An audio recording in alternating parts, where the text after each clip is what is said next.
Thank you for joining us on today's episode of MSU Inside Out. I'm Amy Olson. And I'm Kyle Patterson. Well, we have a lot to look forward to in today's episode. We have news with Derek Hackett, who will also be telling us about today's weather. Some exciting news there. We also will have sports with Shane Court, who will be giving us a UFC preview. Entertainment news with Marcus Hendrickson, and you have an interesting interview today. I have an interview with Grant Johnson talking about the freshman 10. So it's going to be very interesting. Also, we have another event coming up here. It'll be next week. It'll be your senior project. Yes. Can you explain your senior project a little bit then?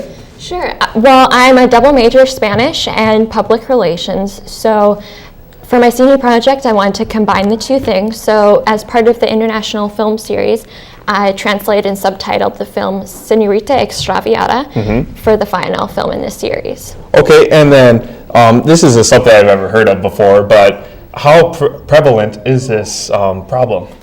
Well, in La Ciudad Juarez, Mexico, which is right across the border from El Paso, Texas, since 1993, they don't have exact numbers, but there's believed to be as many as 5,000 women that have been murdered in that city.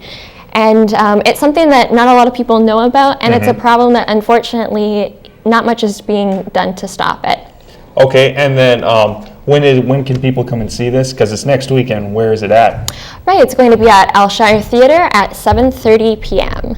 So make sure you keep your calendar open. Tuesday night, my Tuesday night's usually free, so I might have to check it out. Yeah, I hope everyone can come out, and I also hope that everyone went out to vote this past Tuesday. So Derek, can you tell us a little bit about the election news? Well, my Tuesday night, Kyle, was pretty eventful following the election, but that's neither here nor there. It was a fantastic election, to say the least anyway. So I have quite a bit on that, as well as weather. So. All right. After several months and billions of dollars, the campaign trail has officially come to an end. President Barack Hussein Obama has been re-elected to a second term in the White House. I have just called President Obama to congratulate him on his victory. His supporters and his campaign also deserve congratulations. Tonight, more than 200 years after a former colony won the right to determine its own destiny, the task of perfecting our union moves forward. While President Obama dominated on a national level, the deeply red state of North Dakota went with Governor Romney. Only 3 Democratic presidential candidates have carried North Dakota since statehood. The last one was Lyndon B. Johnson in 1964. Obama received almost 45% of the votes and won 13 North Dakota counties 4 years ago. It was the best Democratic presidential showing in North Dakota since the mid-70s. Neither the president nor Governor Romney campaigned in North Dakota. You didn't need cable to tell you what was going on throughout the election on Tuesday. Minot State University's students joined the nation in taking to social media on election night. The Huffington Post called this the young people's election, and appropriately so. Countless positive and supportive reactions were posted throughout this evening. Negative or disappointed reactions to the election results were just as common among MSU students.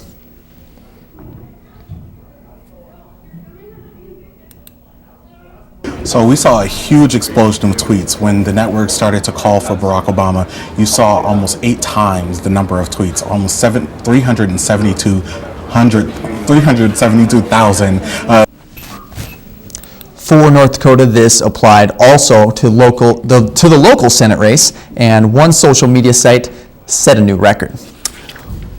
Parts of northern North Dakota could see up to a foot or more of snow by the end of the weekend. The National Weather Service warns that a storm is bearing down on the northern plains from the Rockies and will hit in 2 waves.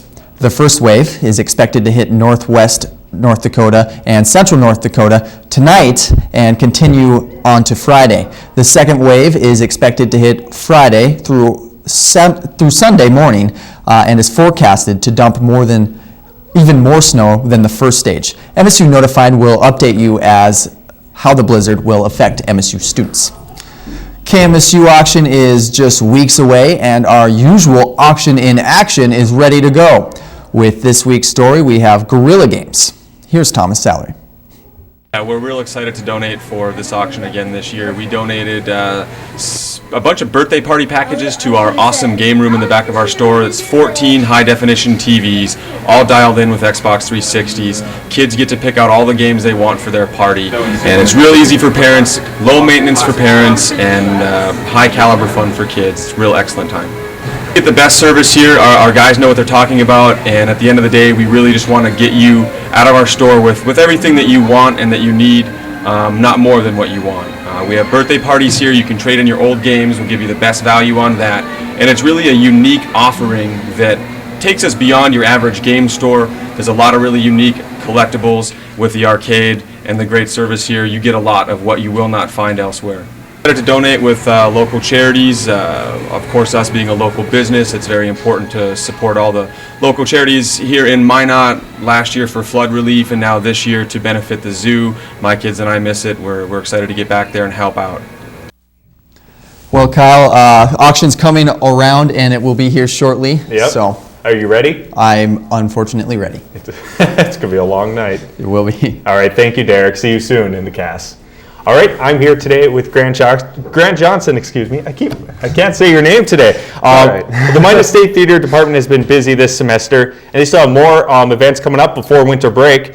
And once again, I'm here today with Grant Johnson. You're a senior here in the theater department, and also one of the directors of the Freshman 10 plays, which we're going to talk about this afternoon. Thank you for joining me. Thanks for having me. All right, so could you explain the Freshman 10 plays then? All right. Well, the Freshman 10 is a group of 10-minute plays that some seniors or whoever's taken the directing class will try and cast freshmen, usually. Sometimes we'll also have to cast sophomores if we don't have enough freshmen, which usually isn't the case, but it's still nice to have that those extra people, the extra bodies, in case we have a bigger cast or something like that. Okay, so how many freshmen do you have this year? Do you have enough to fill then? I think a few of the sophomores, I know I cast one sophomore in my play. Okay. I think there was at least one more, Josh Snyder's in another play, and I think he's actually a junior, but it happens. Yeah. How many years has this been going on then, do you think? Well, I was in a freshman 10 my freshman year. Back in the day. Back in the day when I was a freshman. That had two other people, and I haven't really heard too much about the history of Freshman 10, but I would guess at least a few years before I was here. Okay, and then how many plays are there this year then? This year we have 4 different plays. I'm directing one. We also have Brittany Armstrong, Daniel Johnson, and Carlin Gilseth, the new theater teacher. Okay, and then can you explain what your play is about that you're directing then? All right. Well, my play is called Sitting. It was written by Daniel Johnson, one of the other seniors. And one of the other directors. It's about 2 people, and it's not gender specific at all, so you could easily cast both male, both female, either or. Mine is I cast 2 males, and it's just 2 people sitting together having a conversation while one eats lunch. Sounds interesting. It's only 10 minutes, right? So actually, it runs a little bit shorter than that, just because it's 10 pages of dialogue. It's generally the standard. Okay. So all day today you're at the Region 8 One Act Play Festival. You and I did that when we were in high school. Great times. What other theater events do you have coming up before winter break here? Well, we have the Christmas show, the best Christmas pageant ever. I'm also directing that. You're busy. I'm quite busy this semester. But it's fun. I enjoy it. We just got into the rehearsal process. Those performances will be December 6th through the 8th. we'll have 2 night performances. Okay. Or that's what we plan, is 2 night performances on the 7th and the 8th, and then matinees during the day, the 6th and the 7th. All right. So if you want to find out more information about the Freshman 10 plays, it's Thursday, November 15th, and also Friday and Saturday at 7:30 p.m. in the Black Box Theater. It's a $3 admission, right? And then you can contact Kevin Newharth for more information about that. Thank you once again for joining me here, Grant. And I hope you don't stress out too much for your busy schedule before winter break. I'll try. All right. Thank you, Grant. Well, coming up here on MSU Inside Out, we have interview with Laura LaCroix coming up for entertainment news with Marcus, interviews with Roy White, and also we have sports with Shane and weather with Derek. Thank you to our underwriters. MSU Red and Green, Minot State University's weekly newspaper. Nice Impressions for all your printing and marketing needs, where you will meet nice people and will be impressed with your printing. MSU Theater, we strive to be vigilant. Minot State University Athletic Department, Go Beavers. MidwestOilJobs.com, find your dream job in the Bakken. Me Mexico, located at 301 40th Avenue Southwest, authentic Mexican cuisine. I. Keating Furniture World, where exciting things are always happening. Fiancé Bridal, located downtown Minot, and now you can shop online. Digital Office Center, Minot's Xerox headquarters. KIZZ-FM, Z94, Minot's only station for today's hit music. 97 Kicks FM, today's hot new country. KZPR-FM, Minot's rock station, 105.3 The Fox. KMXA-FM, Minot's best music mix, Mix 99.9. KCJB-AM, 910 AM, Minot's news and information station. Walmart on South Broadway for tremendous opportunities and growth. Sodexo for food service and catering, located in Minot State University. Minot State University Art Department, featuring galleries across the Minot State campus.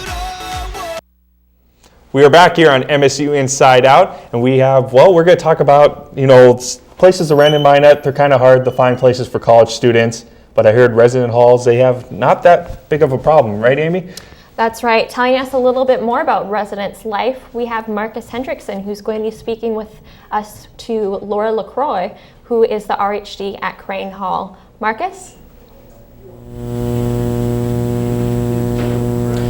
Thanks, guys. Joining me here today is MSU student and resident hall director for Crane Hall, Laura LaCroix. Thanks for being with us.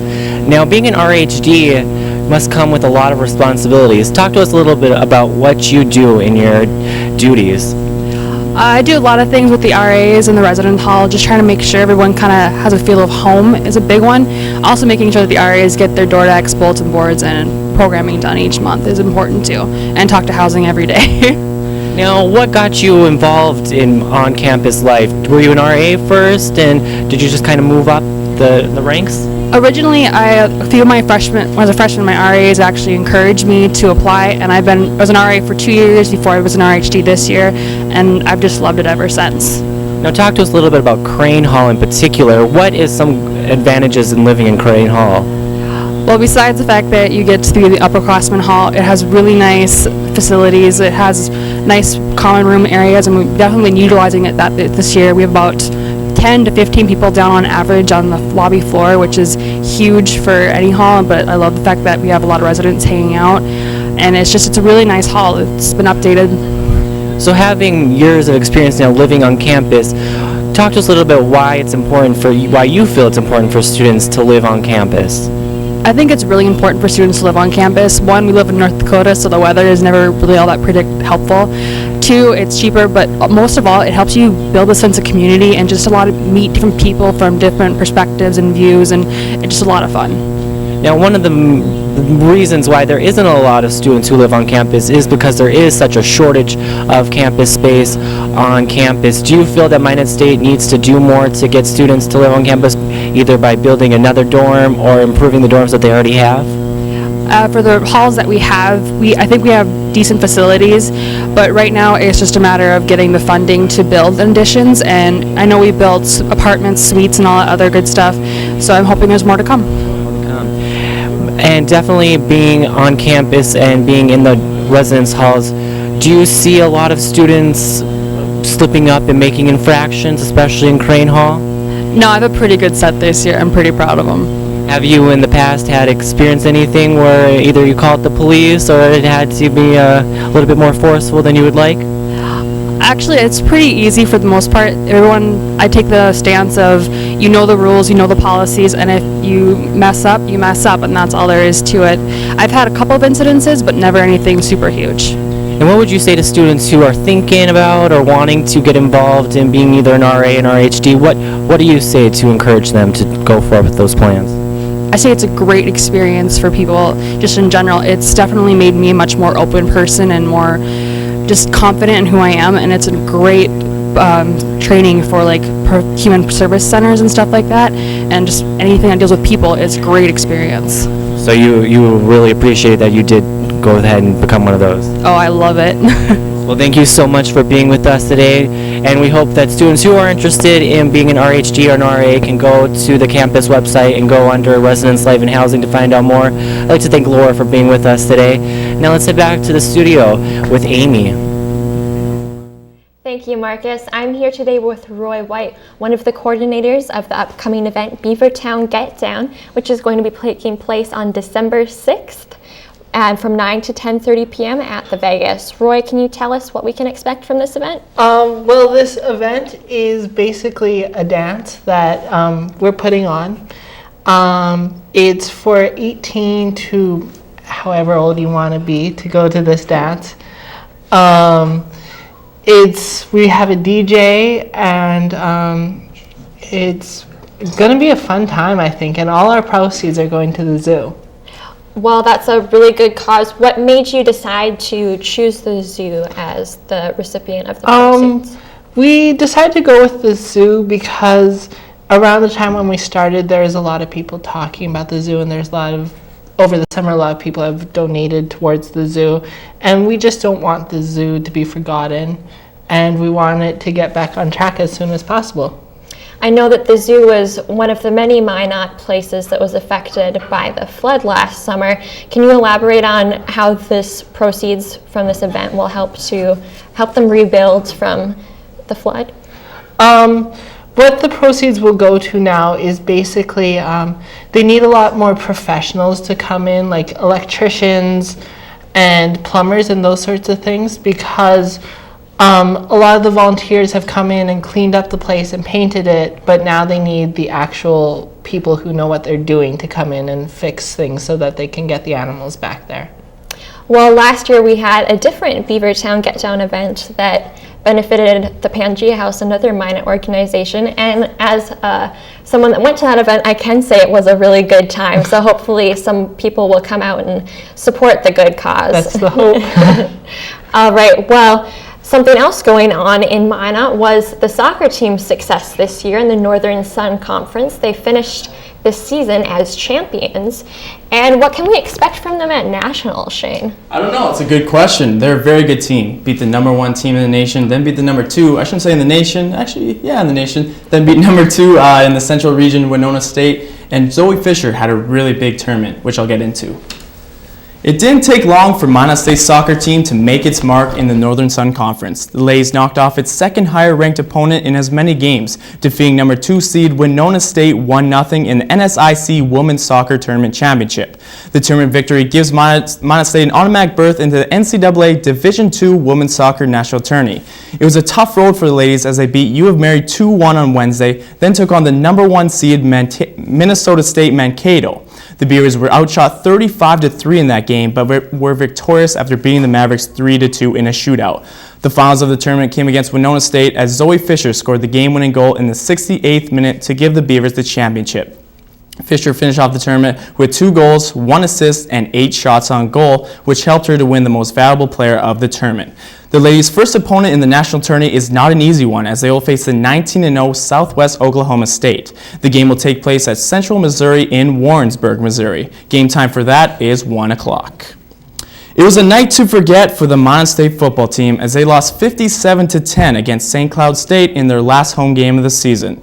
The Beavers gave up a total of 638 yards on the day, with St. Cloud's quarterback Philip Klafke accounting for 299 of those yards. The Beavers' lone touchdown came when Zach Kuna hooked up with junior wide receiver Wayne Peters for a 10-yard TD pass midway through the fourth quarter. Kuna ended the day passing for 186 yards on 22 completions, throwing 1 TD and 3 interceptions. The Beavers end their season on Saturday when they head to Bemidji, Minnesota to take on the 6-4 Bemidji State University. Game time for the season finale is 1 p.m. The UFC returns this Saturday with another event after a 4-week absence. You can check out UFC on Fuel TV Live as Kung Lee faces off against Rich the Ace Franklin. Here's a look at Saturday's event in this week's UFC Preview Show. The UFC Preview Show with Showdown Shane. Welcome to the UFC Preview Show. I'm your host, Showdown Shane.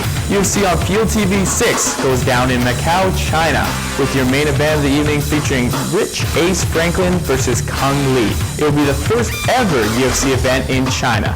For my picks and predictions, here's a breakdown of the co- and main event of the evening. Showdown's Breakdown. The co-main event of the evening features a light heavyweight battle between Stanislav Nedkov and Thiago Silva. Nedkov has a very good stand-up game and proved that with his UFC debut when he knocked out Luis Kane. He is undefeated in his career with a perfect 12-0 record, with 6 of those wins coming by knockout. It's been a while since we have seen Nedkov, as he hasn't fought since 2011. Thiago Silva has fought the best of the best since coming to the UFC. His striking is superb, and when he hits you with his heavy hands, he can put you to sleep. Silva has all the potential to still be a contender in the light heavyweight division, as he is 29 years old and has a lot of skills people forget about. I really think Thiago will come out and show those heavy hands he possesses, as I pick him to win this fight via second round TKO. Now for your main event of the evening, which features a middleweight battle between Kung Lee and Rich Ace Franklin. This will be Kung Lee's 11th fights of mixed martial arts, but what people always got to remember is that he first came to fame with his kickboxing, as he compiled a record of 17-0.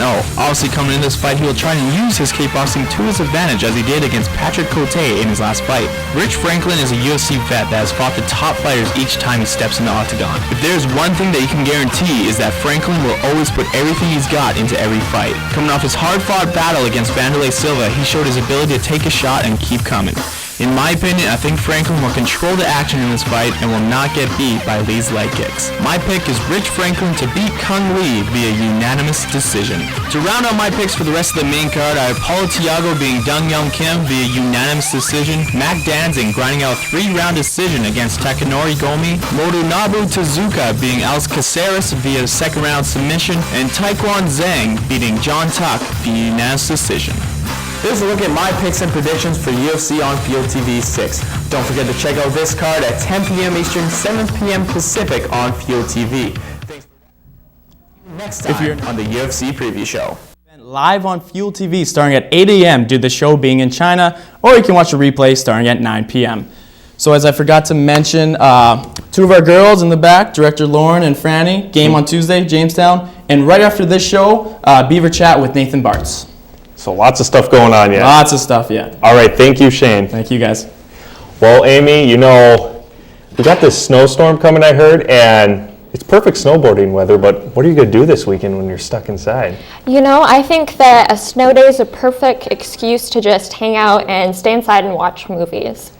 That does sound like a plan, actually. But Derek, are we really going to get this much snow? I want to know who's shoveling Amy's sidewalk if she gets to just watch movies true. the entire time. That's true. not very fair. I'll be outside shoveling what looks to be about 12 to 17 inches of snow this weekend. Really? It's going to be rather crummy. We might actually see some of that tonight. Let's go over to the KMSU weather board real quick and take a look at our current temperatures in the Magic City. 36 degrees right now. Unfortunately, it feels more like 27 with the winds are pretty calm, 13 to 15 miles an hour, nothing to worry about. But tonight, that's when we will start to worry. We'll start to see some flakes this evening, and they'll move over till Friday. Let's look at Friday real quick here. It'll be about a high of 20 degrees in the Magic City. Look at that, 70% chance of snowfall. I'll let you take a look at the entire map here throughout the state. Looks like snow on the entire western side. All of this is coming from the mountains into the region. Let's look at Friday night now. Friday night, 20 degrees again.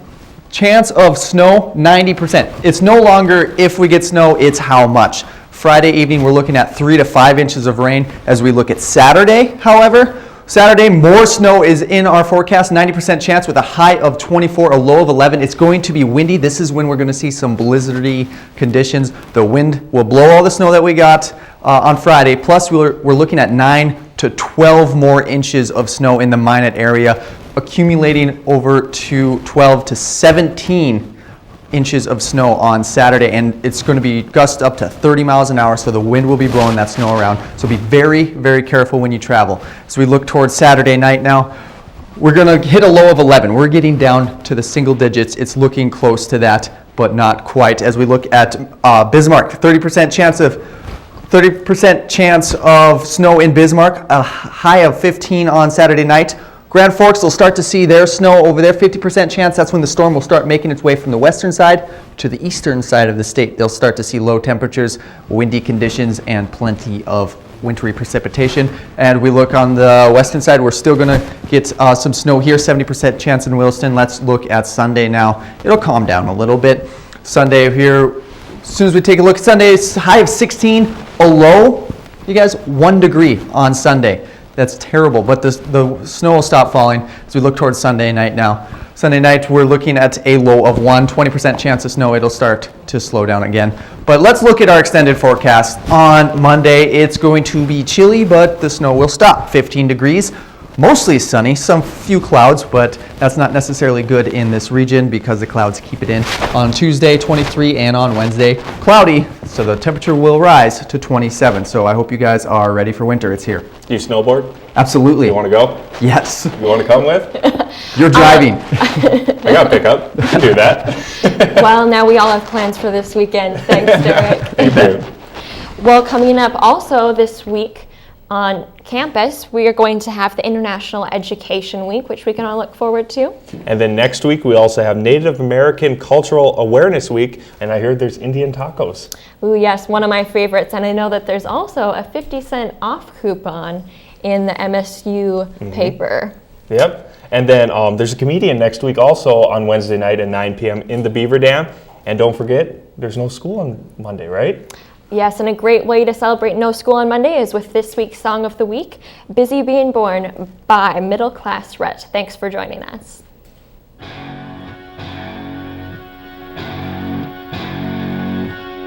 The days keep dragging on.